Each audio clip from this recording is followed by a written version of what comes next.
हज़रत नूह अलैहिस्सलाम के ज़माने में तूफ़ान आया, खाने काबा की दीवार बड़ा ज़बरदस्त तूफ़ान आया। अजब वो कौम कोई बात सुनने को तैयार नहीं, वो कौम कोई बात सुनने को तैयार नहीं। हज़रत नूह अलैहिस्सलाम 950 साल कौम को दावत दिए। इन 950 साल के दरमियान में जानते कितने लोग मुसलमान हुए? 80 से 82 लोग इस्लाम ले आए। कितने लोग मुसलमान हुए भाई बोलिए, कितने लोग मुसलमान हुए? 80 से 82 लोग मुसलमान हुए। लेकिन कुर्बान जाइए, हज़रत नूह अलैहिस्सलाम ने एक दिन दुआ किया, ए अल्लाह, अब तेरे नूह को चला नहीं जाता है, इन पहाड़ों पे मैं चढ़ नहीं सकता हूँ। ए अल्लाह, ये कौम समझने वाली नहीं है, ए अल्लाह तू अज़ाब को नाजिल कर दे, अल्लाह अज़ाब को नाजिल कर दे। अल्लाह ने कहा, मेरे नूह, मैंने तेरी दुआ सुन ली है, ऐसा करो, एक किश्ती बनाओ, एक नाव बनाओ, तुम्हारे जितने मानने वाले हैं सब उस किश्ती पे, नाव पे सवार हो जाना, हम अजाब नाजिल करेंगे, पानी का अजाब, ऊपर से भी पानी, नीचे से भी पानी आएगा, सब खत्म हो जाएगा।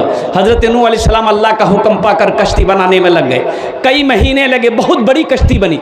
तो मोहल्ले वालों ने कहा, ए नूह की बना लो।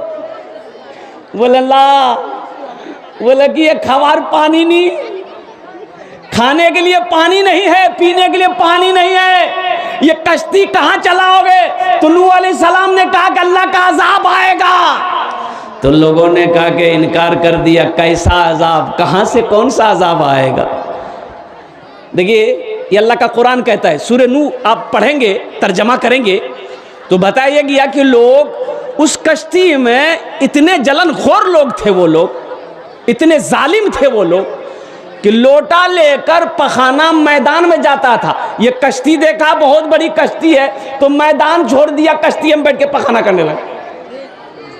देखते देखते एक दूसरे को देखा, तीसरा चौथे को देखा, पांचवा छठे को देखा, देखते देखते पूरे मोहल्ले वाले का वो पखाना खाना वही बन गया। एक हफ्ता में भर दिया, पूरी कश्ती भर दिया। एक बूढ़े मियाँ, ओहो, हज़रत नूह अलैहिस्सलाम जब ये देखे आंखों से आंसू आ गया, रब की बारगाह में दुआ करी, मौला ये तेरी कौम है, मैंने किश्ती बनाई, नाव बनाया, इन लोगों ने गंदगियों से भर दिया है। अल्लाह ने इरशाद फरमाया, मेरे नूह अपनी आंसुओं को पोंछो, इन लोगों ने इस नाव को गंदगियों से भरा है, पखाने से भरा है, अगर इन्हीं के हाथों इन पखानों को मैं साफ ना करवा दूं तो खुदा मेरा नाम नहीं। मेरे रब की शान, मेरे रब की ताकत, मेरे रब का पावर। अल्लाह ने उस कौम के अंदर में एक बीमारी पैदा कर दी, जिस बीमारी का नाम है खुजली। की नाम से बोलूं? अच्छा, खुजली जाने ना? हाँ, अब जिसको खुजली होती है वही बताएगा। खुजली खुजलाने में बहुत अच्छा लगता है, लेकिन बाद में पता चलता है।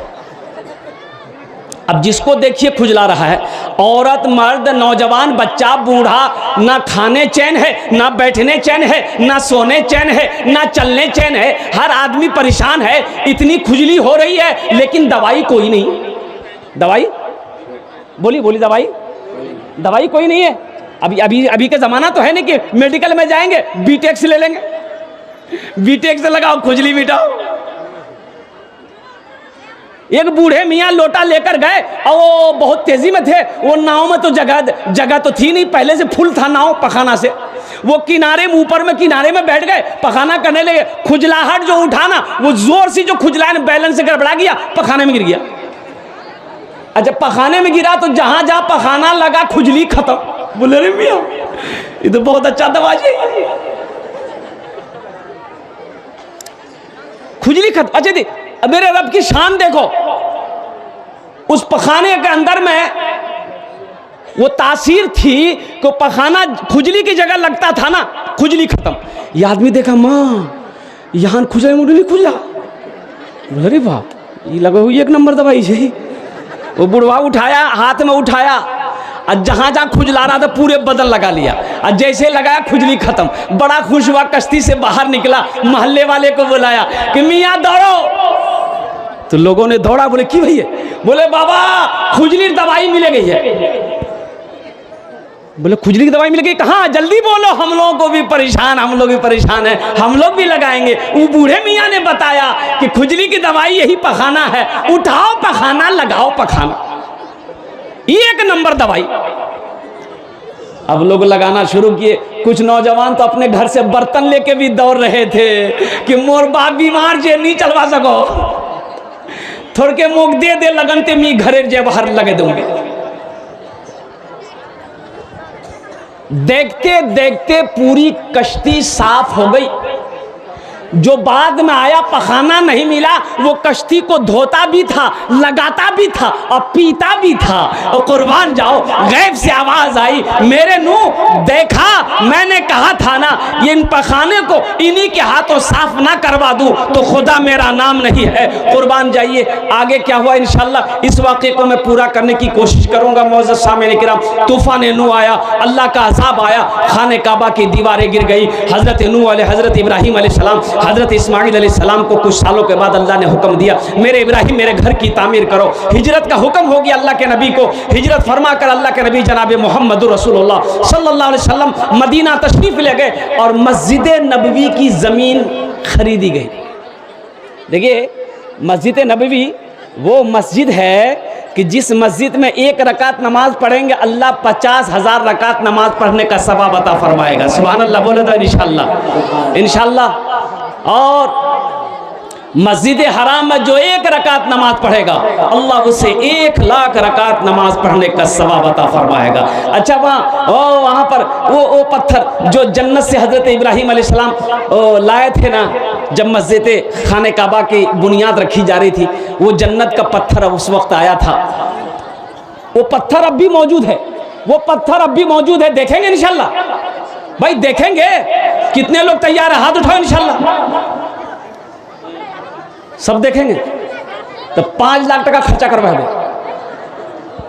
हाँ, तो पत्थर यहाँ थोड़े है, मक्का में ना है। तो हज करने के लिए, अभी हज करने के लिए अगर आप जाना चाहेंगे तो कमोबेश 4, 4.5, 5 लाख रुपए खर्च होते हैं। 2012 में मैं गया था तो 3 लाख रुपए खर्च हुआ था, वो भी सबसे नीचे वाला कैटेगरी में गए थे, अजीजिया में। अभी तो ज्यादा कीमत हो गई है। मदीना सब जाएंगे। ऐसी भी गुजर जाए, ऐसी भी गुजर जाए एक रात मदीने में, एक रात मदीने में। ऐसी भी गुजर जाए एक रात मदीने में, हम हो मेरे आका हो एक साथ मदीने में, हम हो मेरे आका हो एक साथ मदीने में। ऐ मौत जरा रुकना, आगे मुझे जाने दे, आगे मुझे जाने दे। ऐ मौत जरा रुकना, आगे मुझे जाने दे, हो जाएंगे हम दोनों एक साथ मदीने में, हो जाएंगे हम दोनों एक साथ मदीने में।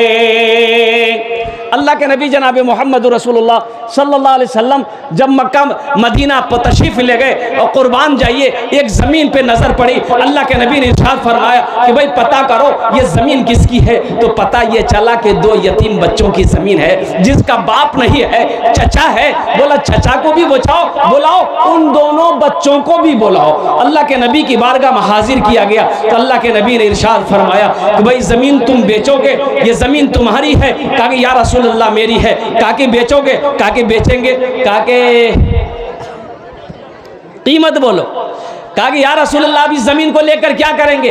अल्लाह के नबी ने इरशाद फरमाया इस ज़मीन पर हम अल्लाह का घर बनाएंगे, मस्जिद बनेगी। और कुर्बान जाइए वो शख्स, ये कीमत तय हुई, एक रकम तय हुई। मजमे में से एक सहाबी खड़े हुए कि या रसूल अल्लाह ये जो कीमत तय हुई है मस्जिद नबवी की, इसकी कीमत अकेले मैं अदा करूँगा। वो कौन खुश नसीब सहाबी रसूल थे जिन्होंने मस्जिद नबवी की ज़मीन की कीमत अदा करी थी? मैं उसका नाम बताने की इंशाअल्लाह कोशिश करूँगा। तो मेरे भाइयों, जन्नत में महल कौन कौन बनाओगे, जरा हाथ उठाओ, मैं दुआ करूंगा इंशाअल्लाह। हजरत उस्मान गनी रावी है, बुखारी शरीफ की हदीस है। कौन उस्मान? वो उस्मान जिसको ज़ुन्नूरैन का खिताब मिला, जो दामाद मुस्तफ़ा था। अल्लाह के नबी ने एक के बाद दिगरे दो बेटियों को निकाह में दिया, हजरत उस्मान गनी रदी अल्लाह ताला अन्हु, जो इतने बड़े सखी थे। अल्लाह अकबर कबीरा, कुर्बान जाइए, जो कुरान पाक की तिलावत करते करते शहादत का मकाम मिला, जिसको अल्लाह के नबी ने जन्नत ही में, जन्नत ही, दुनिया ही में जन्नत की बशारत दे दी थी, वो हजरत उस्मान गनी रावी हैं। रिवायत फरमाते हैं कि अल्लाह के नबी ने इरशाद फरमाया, मन बना लिल्लाहि मस्जिदन बनल्लाहु लहू बैतन फिल जन्ना, जिसने दुनिया में अल्लाह का घर बनाया, अल्लाह उसके लिए जन्नत में आलीशान महल बनाएगा। मेरे भाई महल बनाएंगे? भाई बनाएंगे? बोलो ना भाई, बनाएंगे? भाई बना लो। ये दुनिया का क्या भरोसा है, ये जिंदगी का क्या ठिकाना है। जन्नत में मकाम बना लो, जन्नत में घर बना लो, नहीं तो मरने के बाद कौन किसको याद करता है मेरे भाई। ये रिश्ते नाते जो हैं ये सब यहीं तक हैं, जैसे ही मौत हो जाए फिर कोई रिश्ता नहीं है, कोई नाता नहीं है, कोई याद करने वाला नहीं होगा। 6 महीने साल भर गुजरेंगे, अल्लाह अकबर कबीरा, फिर कोई आपका नाम लेने वाला ना होगा।